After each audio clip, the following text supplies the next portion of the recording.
Pois é, meus amigos, começamos o final de semana com muita festa na cidade de Manchester. Tivemos o emblema e a marca do nosso esquadrão de aço estampada na cidade inglesa para fazer o pré-jogo entre Manchester City e Fulham, uma iniciativa do Grupo City para fazer com que os clubes do conglomerado e o mundo de modo geral conhecesse o novo parceiro do conglomerado City Football Group, se tratando então do nosso esquadrão de aço, né? Foi uma festa de fato bastante bonita e bastante interessante. Né, tivemos aí a nossa cultura baiana bem representada aí por Carlinhos Brau, por capoeiristas, né, etc. Porém, na capital baiana, onde a nossa equipe do Esquadrão de Aço de fato atua, tivemos várias queixas, né? Nosso Esquadrão de Aço saiu com o placar de 1-1 no empate aí contra a equipe do Vasco da Gama na Arena Fonte Nova, né? Vamos falar bastante sobre o que aconteceu nessa partida, vamos falar um pouco sobre essa festa lá em Manchester e vamos falar sobretudo a repercussão negativa desse placar, né? O Bahia precisava muito sair com um placar positivo, tiramos apenas um ponto aí jogando em casa, né? Mais uma partida desperdiçada por parte aí de Renato Paiva e seus comandados. Então, isso e muito mais no vídeo de hoje. Bora que bora.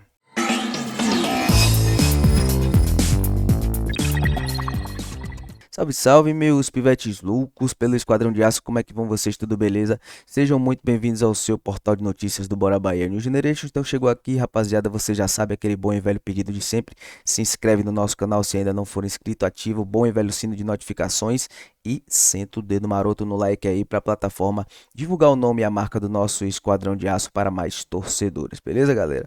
Então vamos começar o vídeo de hoje aqui falando sobre a festa ocorrida lá na cidade de Manchester, né? O Bahia Day tricolor é festejado pelo Grupo City em pré-jogo do Manchester. Pois é, rapaziada, o evento ocorreu na entrada do Etihad Stadium, né? Ali comandado por Carlinhos Brau, teve trio elétrico, capoeira e muito mais, né? Vale destacar, né? Que a gente pode ver imagens aqui do Brau no palco, né? Foi bastante interessante a gente ver vários torcedores do Bahia presentes e alguns torcedores do City, né, se envolvendo aí no que seria a nossa cultura baiana. Depois teve uma banda de pagode também, a gente pôde ver algumas coroas no bom sentido, claro, torcedoras do Manchester City caindo na quebradeira, galera. Então, assim, do ponto de vista mercadológico e de divulgação da marca, foi um evento bastante interessante. E vale ressaltar que depois da festa, os donos da casa golearam a equipe visitante por 5-1. Pois é, rapaziada, com hat-trick aí, né, do Haaland. Haaland marcou 3 gols, o Ake e o Julian Álvares fecharam aí a goleada para o Manchester City, que terminou aí 5-1 no placar agregado aí, no placar final, perdão, para a equipe da casa, né? Então, vale ressaltar que foi uma festa bastante interessante. Nosso esquadrão de aço acabou levando aí bons fluidos para a equipe de Manchester, né? Porém, o que acontece voltando aqui para a nossa realidade, né? Aqui em casa, aqui na Bahia, é completamente o oposto, né? Enquanto eles têm lá um atacante de bastante qualidade que acabou marcando 3 gols aí numa partida, nós estamos aqui sofrendo com duas opções péssimas para centroavança. Falo de Everaldo e falo também do seu Mingote, né? E enquanto lá eles têm o Pepe Guardiola para comandar os seus jogadores, nós temos aqui o péssimo treinador, que é o Renato Paiva, né? Que por vezes não sabe escalar e quando o Bahia está passando por uma dificuldade a mais na partida, ele não tem o feeling para poder mudar no decorrer da partida, né? Então, bora que bora ver aqui alguns detalhes desse jogo de hoje, né? A escalação do jogo de ontem, né? Bahia veio a campo aqui com Marcos Felipe no gol, dupla de zaga Vitor Hugo e Canu, Cândido e Gilberto nas laterais, né? Gilberto que não fez a sua melhor partida pelo Esquadrão de Aço, longe disso, né? Protagonizou aquele pênalti mandrake, né? Rezende, Léo Cittadini e Tassiano, Rafael Ratão, Ademir e Everaldo. Pois é, rapaziada. Então esse foi o time que o senhor Renato Paiva escolheu para começar a partida, né? Dados aqui dessa partida de ontem, né, entre Bahia e Vasco, foram 77 confrontos no total, né, onde o Bahia saiu triunfante 29 vezes, o Vasco 28, e o Vasco tem aí um tabu de 36 anos sem vencer a equipe do Bahia jogando na Arena Fonte Nova. Então, apesar do placar ter sido ruim, né, para o Bahia, esse 1-1 saímos ainda defendendo esse tabu de 36 anos, sem perder do Vasco da Gama lá na Arena Fonte Nova, né? E falando sobre a partida, galera, muita gente comentou aí comigo em off nas redes sociais, no WhatsApp, que o Bahia jogou muito bem no primeiro tempo. Eu discordo, né? O Bahia teve de fato mais posse de bola do que o Vasco, mas foi aquela posse de bola estéril, né? Que não consegue ser incisivo, tanto que o Bahia teve a sua primeira oportunidade de gol aos 31 minutos com o Rafael Ratão, que ele recebe aqui essa bola na ponta e chuta rasteiro, fácil para o goleiro pegar, mas foi a primeira chance de gol do Bahia. Para não dizer que não teve emoções no primeiro tempo, aos 27 minutos teve uma pichotada do Rezende, né? Que ele entrega a bola para o adversário, né? E quase a gente toma o gol do Vasco na entregada do Rezende aí, né? Sorte que o Rezende, aos 44 minutos, ele parte aqui pela ponta, né? Uma boa triangulação dele aqui com o Camilo Cândido, né? Ele recebe essa bola aqui na intermediária ou na ponta esquerda, cruza para dentro da área, a bola passa pelo Everaldo, né? E sobra para o Ademir marcar o primeiro gol da partida. E a gente termina o primeiro tempo aí então com 1-0. Então isso foi tudo que o Bahia conseguiu fazer no primeiro tempo, né? E aí no segundo tempo, aos 18 minutos, o Vasco de fato voltou melhor, porque o treinador enxergou o que estava acontecendo, né? Fez as suas modificações, diferentemente do Renato Paiva, né? E o Vasco voltou muito melhor, muito mais incisivo. E foi numa chegada do Vasco no ataque do Bahia que o Gilberto cometeu aquela pichotada, né? E cometeu aquele pênalti lá a favor do Vasco da Gama. E eles converteram aí e empataram pelo placar aí de 1-1. Então a gente vai ver aqui alguns detalhes dessa partida, né? Falando aqui principalmente desse lance inusitado aqui do Everaldo, né? O Everaldo, ele consegue tirar essa bola do domínio do Vasco da Gama aqui no meio de campo, e aí ele parte correndo para o ataque. Nesse exato momento ele tem no mínimo aí três opções. Ele poderia ter dado essa bola aqui pelo meio, né? Para o jogador que está aqui, se eu não me engano, não sei se era o Ratão ou era o Ademir, né? O Ratão talvez seja esse daqui de baixo, porque a resolução não está muito boa, não dá para identificar. Tem o Tassiano para ele jogar por aqui também. Ele decide partir sozinho na jogada, atrasar a jogada. Olha só, ele atrasa a jogada. Então os dois jogadores que estavam aqui partindo já desistem do lance, né? Vê que eles dão o break e aí ele perde a bola e se joga, demonstrando de fato estar bastante exausto, né? E aí fica o questionamento por que Renato Paiva manteve esse jogador por tanto tempo na partida, né?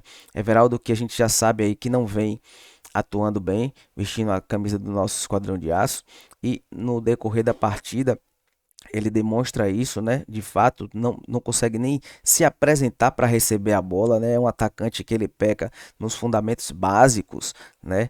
De ser um atacante, de estar bem posicionado.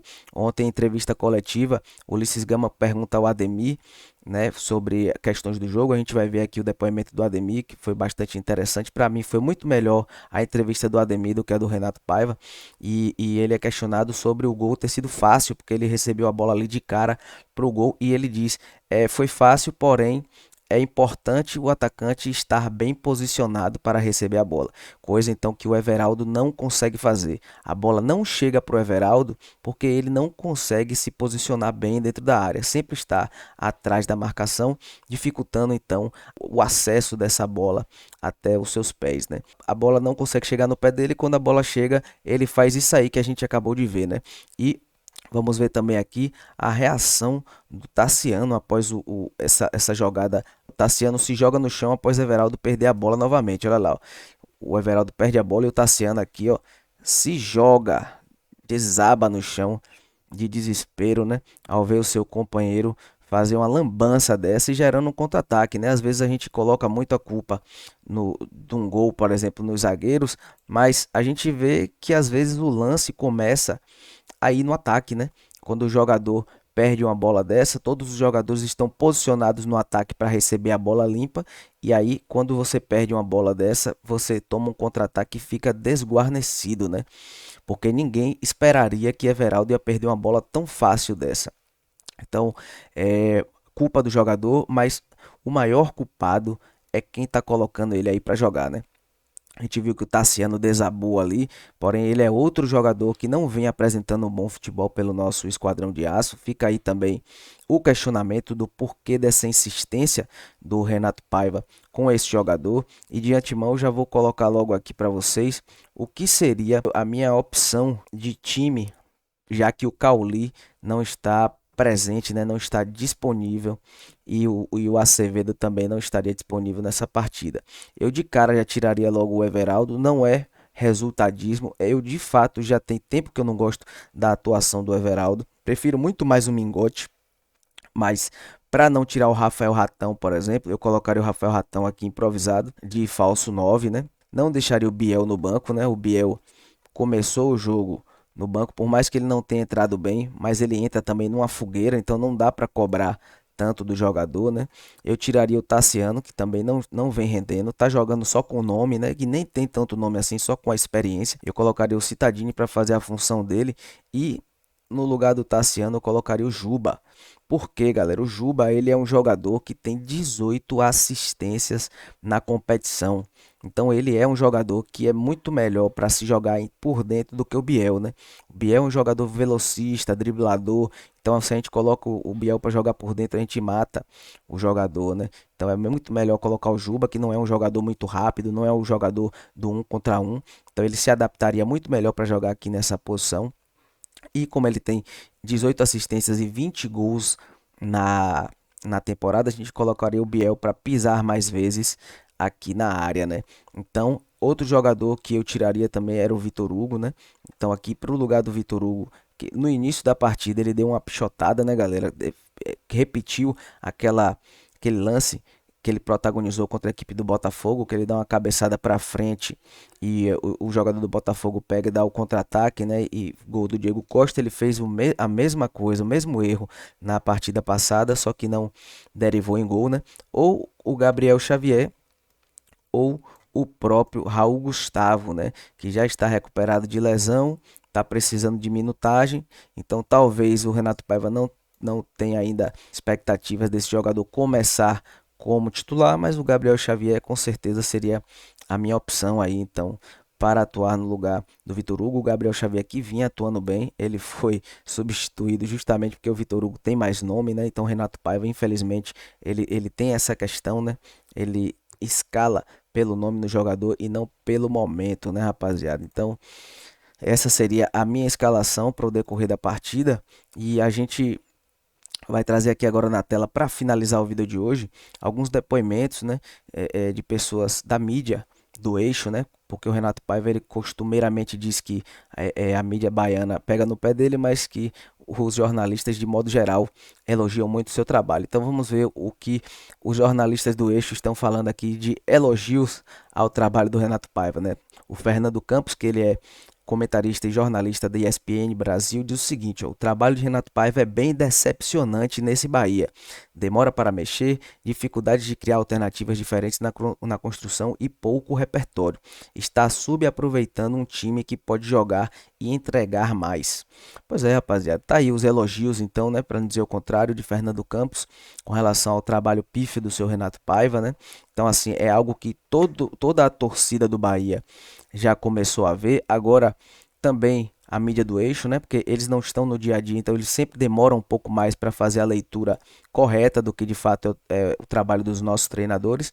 Porém, agora já começaram a enxergar e só o Grupo City não enxerga que Renato Paiva não tem condições, né, de comandar esse projeto do Bahia, pelo menos nesse exato momento. Pode ser que no futuro ele vire até um bom treinador, mas nesse exato momento ele tem deixado muito a desejar, tanto dentro de campo e como fora também, né? A gente vai ver aqui um trecho da sua entrevista coletiva que ele fala o seguinte aqui, galera, né? Complicado. Abre aspas para o Paiva aí, segundo o FBI Bahia City. E o Brasil, eu estou aqui encantado, adoro esse país, eu quis vir e estar aqui. É o país do futebol, de jogadores com qualidade que não existem no mundo, mas é o único país que chamam os treinadores de burro. Eu já estive em Portugal, em muitos jogos na Europa, já estive no Equador e aqui É o único país que chama os treinadores assim. Tem direito sim, mas não percebe mais de futebol do que eu. Ou seja, seu Renato Paiva, além de ser incoerente dentro de campo, fora de campo é soberbo, né? Ele acha que ele entende mais de futebol do que todo mundo, só ele enxerga futebol e nós aqui que torcemos e comentamos não entendemos nada, segundo aí então o nosso treinador. Pois é, rapaziada, esse foi o vídeo de hoje. Gostaria que vocês deixassem aqui nos comentários o que vocês têm achado do trabalho de Renato Paiva. Eu demorei um pouco para subir essa hashtag, mas depois do jogo de ontem não tem mais como segurar. Eu agora também faço parte da hashtag Fora Paiva. Já não tem mais condições desse treinador continuar sob domínio do nosso Esquadrão de Aço. E eu queria que vocês deixassem aqui nos comentários o que vocês acham sobre esse trabalho dele e, de modo geral, o que vocês têm achado do nosso time nessa campanha aí de segundo turno. Beleza, rapaziada? Então esse foi o vídeo de hoje. Espero que vocês tenham gostado. Sobretudo, ficado bastante bem informado. Se gostou, já sabe, se inscreve aqui no canal se ainda não for inscrito e senta o dedo maroto no like aí, rapaziada. Tamo junto e misturados. A gente se vê numa próxima. Valeu e fui.